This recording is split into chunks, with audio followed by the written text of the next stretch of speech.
All right, let's level up our lives today because we're diving deep into Stephen Covey's The 7 Habits of Highly Effective People. Oh, nice. Have you read this one? Of course. It's like the self-help Bible. It's a classic, Yeah. and it's packed with timeless wisdom. For sure. We're giving you the express lane to its most impactful ideas today. Buckle up. So this book is all about building long-term success Right. by aligning your character with universal principles.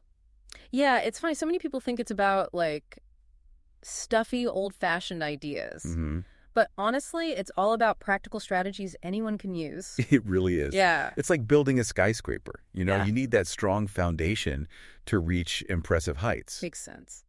And Covey argues that foundation is built on what he calls the character ethic Right. instead of the personality ethic. Yeah, I love that distinction. What's the difference? So the personality ethic is all about appearances. Okay. It's like, putting on a suit to look successful, I see. but you might not have the substance to back it up. Right. The character ethic, on the other hand, that's about building genuine integrity, humility, and courage. Okay. It's the real deal. So it's less about quick fixes Yeah.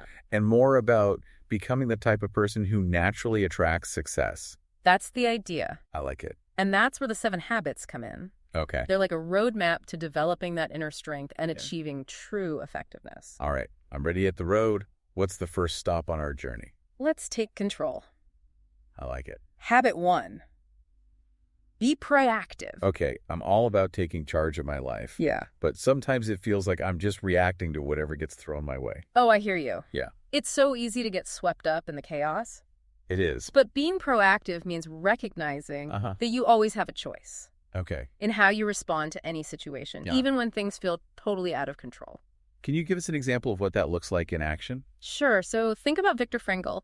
Okay. He was a prisoner in a Nazi concentration camp during World War II. Wow. Talk about a situation where you have absolutely no control. It's hard to imagine anything more horrific. Yeah, but even in those unimaginable circumstances, Frankl realized he still had control over one thing. What's that? His mindset. Wow. He chose to focus on finding meaning and purpose, even amidst suffering.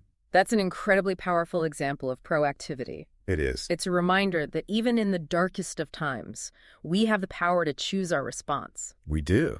But how can we apply that to our everyday lives? Right. It's not like we're all facing those kinds of extreme situations. Yeah, it's about recognizing those moments Oh. when you're tempted to blame external circumstances or other people for your problems. Right. Instead of saying, my boss is making my life miserable, Oh, yeah. a proactive approach would be to ask yourself, what can I control in this situation? That's such a simple shift, but I can already see how it would be empowering. It's about focusing on what you can influence rather than dwelling on what you can't. Exactly. So, for example, Yeah. let's say you're feeling overwhelmed by a huge project at work. Okay. Instead of panicking, Right. you could break it down into smaller, more manageable tasks. Totally. Suddenly, it doesn't seem so daunting anymore. I love that. You've taken this big, scary thing Yeah. and turned it into a series of steps you can actually control. Yeah, it's like climbing a mountain. Yeah. You focus on one step at a time, Yeah. and before you know it, you've reached the summit.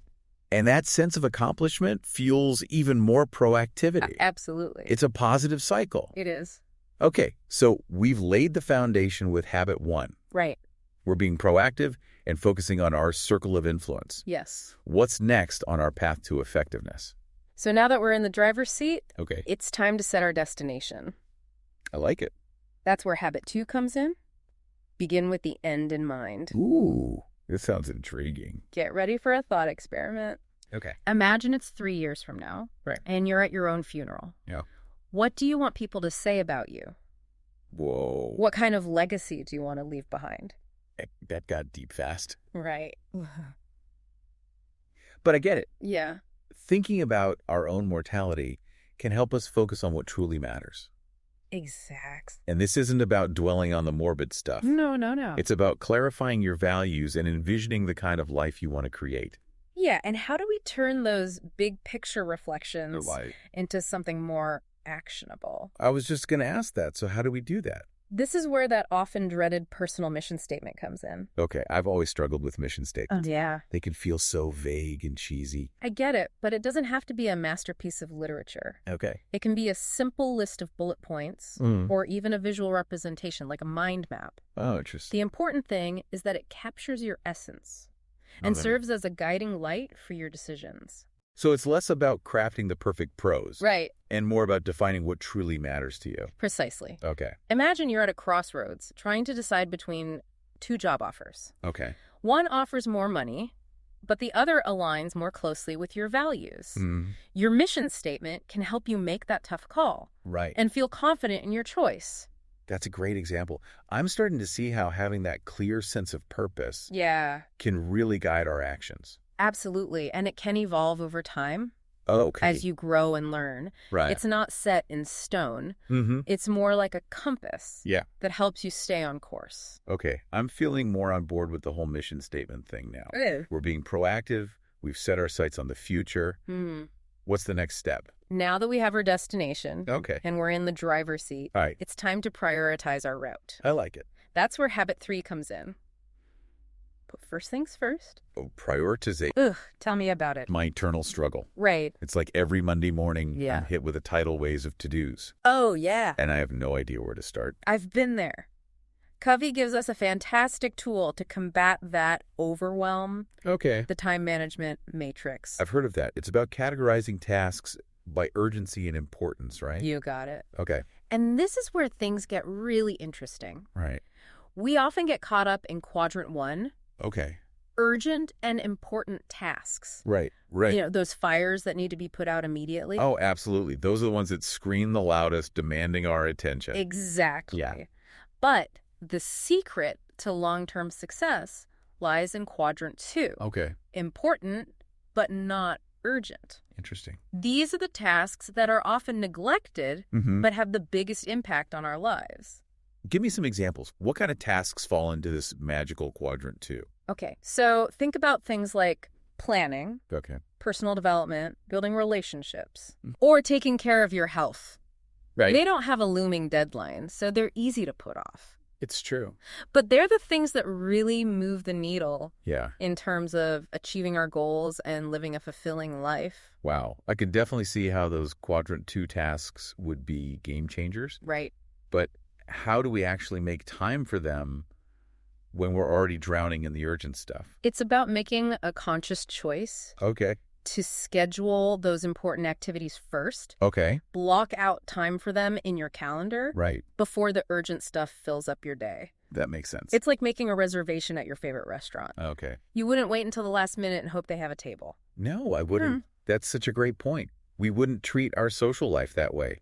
So why do we do it with our own well-being and long-term goals? Exactly. It's time to start booking those quadrant 2 appointments with ourselves. I love that. And another key to prioritizing effectively is delegation. Oh, yeah. Delegation. Ugh, delegation. I know. I know it's important, but I always struggle with letting go of control. I understand, but think of it this way. Delegation isn't about dumping tasks on others. Oh. It's about empowering them to contribute their unique talents and skills. So it's about giving people the opportunity to shine and grow. Absolutely. And when you delegate effectively, Yeah. it frees up your time and energy Right. to focus on those things that only you can do. Okay. It's a win-win situation. Okay. I'm starting to warm up to the idea of delegation. Good. It's like building a dream team. Yes. You surround yourself with talented people. Yeah. Let them do what they do best while you focus on your own zone of genius. Exactly. And that brings us to the next habit, Okay. which is all about collaboration All right. and finding mutually beneficial solutions. Okay. Bring on habit 4. You're right. I'm ready to hear more about how to build this dream team of effectiveness. Perfect. Welcome back to our deep dive into the 7 habits of highly effective people. We've explored so much already. We have. We talked about being proactive. Right. Setting our sights on the future. Yeah, that end in mind. Exactly. And prioritizing like pros. Oh, I love the time management matrix. It's a good one. So useful. It's been quite a journey. It has. Now we're moving into the realm of interacting with others. Okay. Things can get a little more complex. All right. Well, I'm ready to tackle that complexity head on. Good. So what's the next habit? Okay, so habit 4. Right. Think win-win. I like it. It's about shifting from a mindset of competition to a mindset of collaboration. I love the sound of that. Right. But honestly, sometimes it feels like life is a zero-sum game. What do you mean? Like for one person to win, Yeah. someone else has to lose. I hear that. Yeah. That win-lose mentality. Yeah. It's so ingrained in our culture. Yeah. But Covey argues Okay. that it's a limiting belief Right. that prevents us from achieving truly effective outcomes. Okay, so how do we break free from that win-lose trap Okay. and start thinking win-win? It starts with a genuine desire Okay. to understand the other person's perspective. Okay. So what are their needs and goals? Right. What are their fears and concerns? It's about putting ourselves in their shoes Yeah, and seeing the situation from their point of view. exactly. And this is where empathetic listening comes in. Oh, okay. It's not just about waiting for your turn to speak. Uh-huh. It's about truly trying to understand the other person's experience. So it's about going deeper than just hearing the words. Yeah, It's about understanding the emotions and motivations behind them. you got it. And once you have that deep understanding, Yeah. you can start exploring solutions that benefit both parties. Can you give us an example of what a win-win solution might look like Sure. in a real-world situation? So let's say you're negotiating a salary with a potential employer. Okay. Yeah. Instead of focusing solely on getting the highest possible number for yourself, you could also explore other benefits that might be valuable to you, Okay. like flexible work arrangements or opportunities for professional development. So it's about expanding the pie Yeah, and finding creative ways to Yeah. meet everyone's needs. exactly. It's about turning a negotiation into a collaborative process Yeah. where both parties feel like they've gained something valuable. I love that. Yeah, It takes the pressure off of having to win at all costs for sure. and opens up the possibility for a much more satisfying outcome. And that feeling of mutual satisfaction, Yeah. that's what fuels long-term success. Yeah. It builds trust, Mhm. strengthens relationships, Right. which is essential for any kind of collaborative effort. Okay, I'm convinced. Good. Thinking win-win is a game changer. Hmm. What's the next habit on our journey to effectiveness? Habit 5. Okay.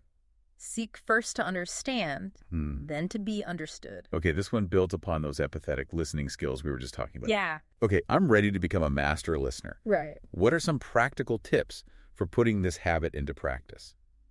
First, Okay. resist the urge to jump in with solutions Oh, or advice mhm. before you've fully understood the other person's perspective. Oh, that's a tough one for me. Yeah. I'm a natural problem solver, Okay. so I tend to go straight into fix-it mode. I understand. It's a Yeah. common tendency. Yeah. But think about it this way. Okay. If you're offering solutions before you truly understand the problem, Right. you might be missing the mark entirely. It's like that analogy Covey uses. The optometrist who just hands you their glasses Yes, instead of testing your vision. exactly. We need to check our assumptions at the door Okay. and really tune into what the other person is saying.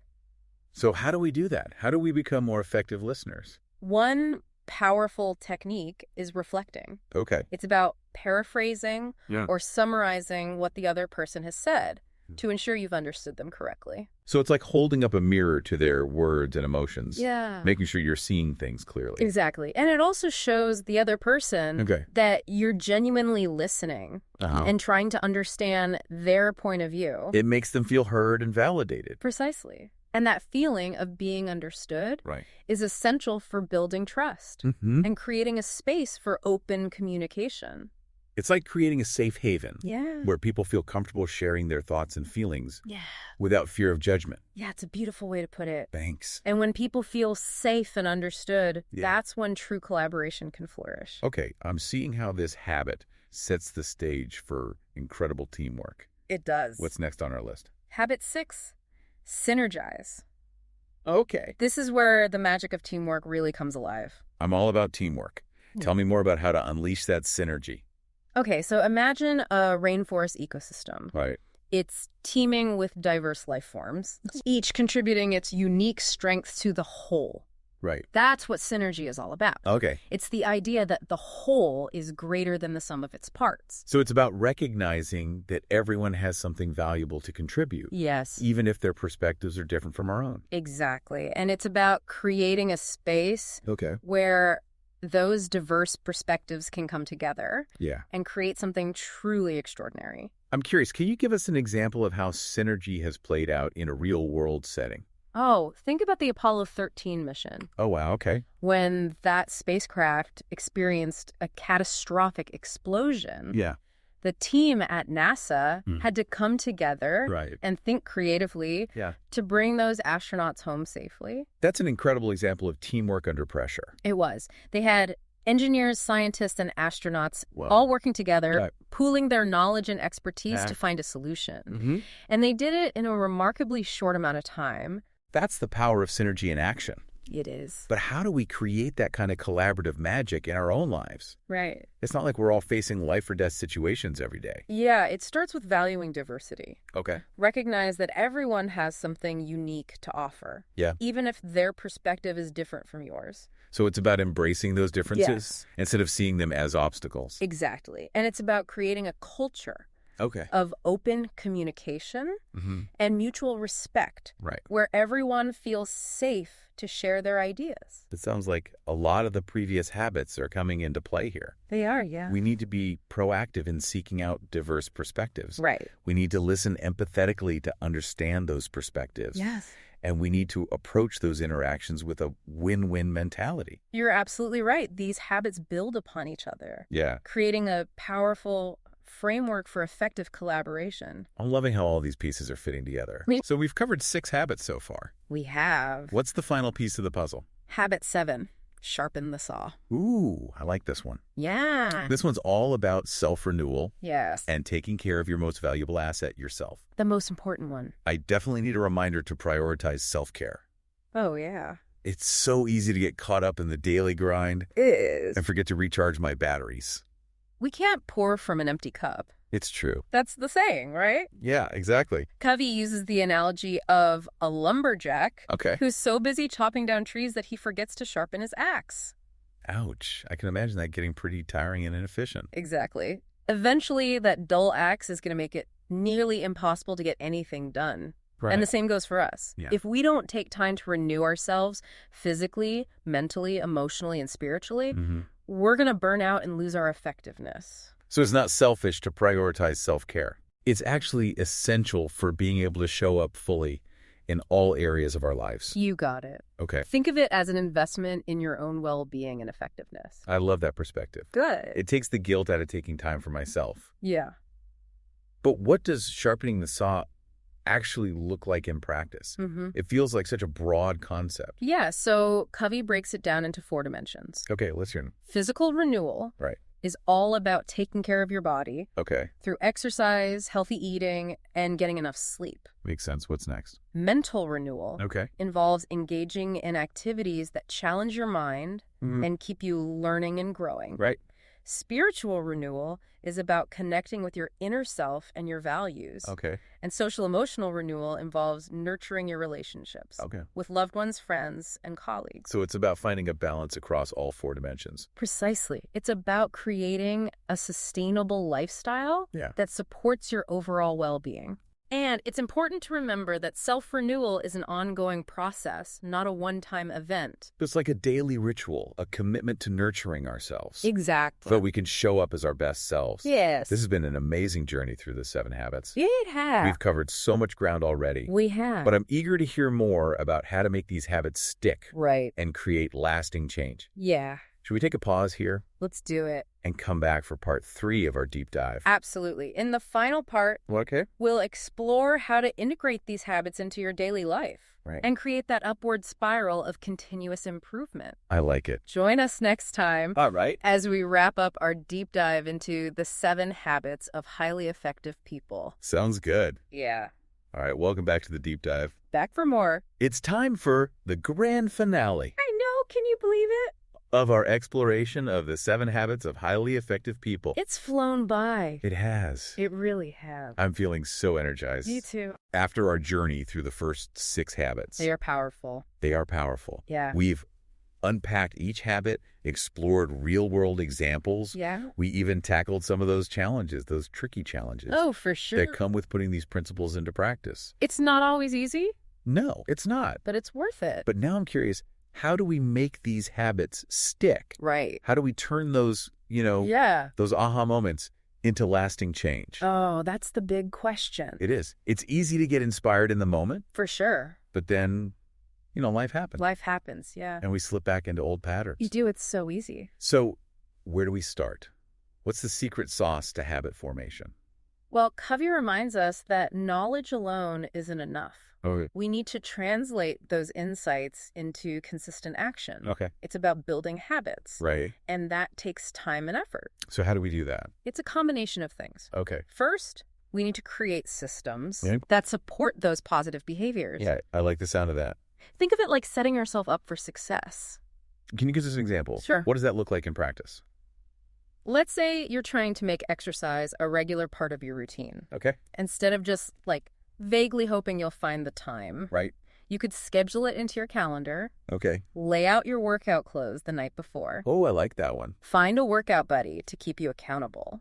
It's like removing those decision-making hurdles Yeah. and creating a clear path to action. Exactly. Okay. And it's not just about external systems. Right. It's also about cultivating an inner commitment Okay. to growth. I'm all about growth, but how do we nurture that inner commitment? It's about embracing the journey Oh. of continuous improvement Uh, and remembering that highly effective Yeah. isn't a destination, it's an ongoing process.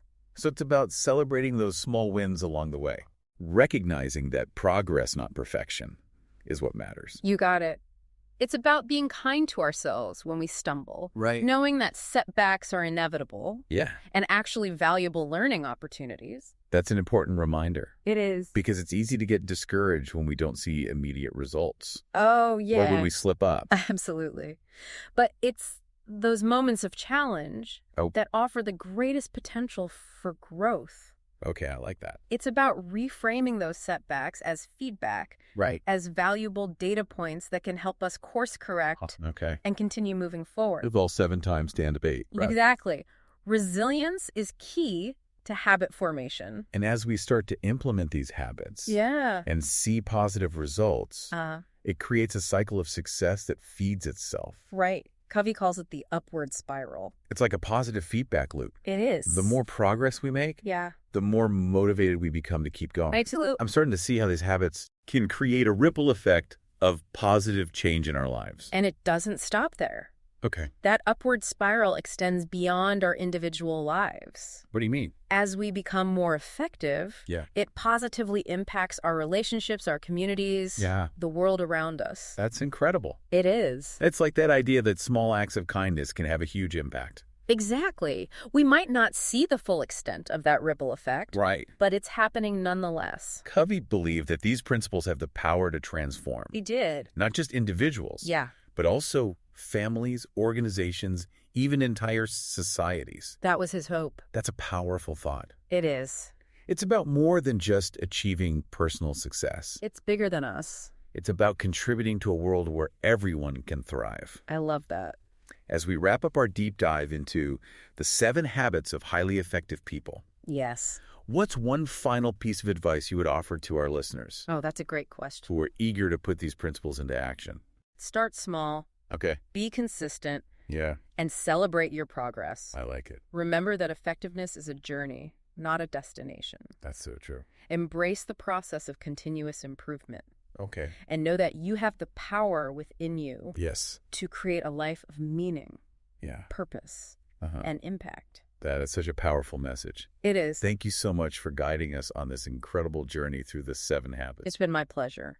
I feel so inspired and ready to put these principles into practice. I hope so. To our amazing listeners, thank you for joining us on the Deep Dive. Yes, thank you. We hope you've gained valuable insights They're our best. and practical tools For sure. to empower you on your own journey toward greater effectiveness. It's all out there.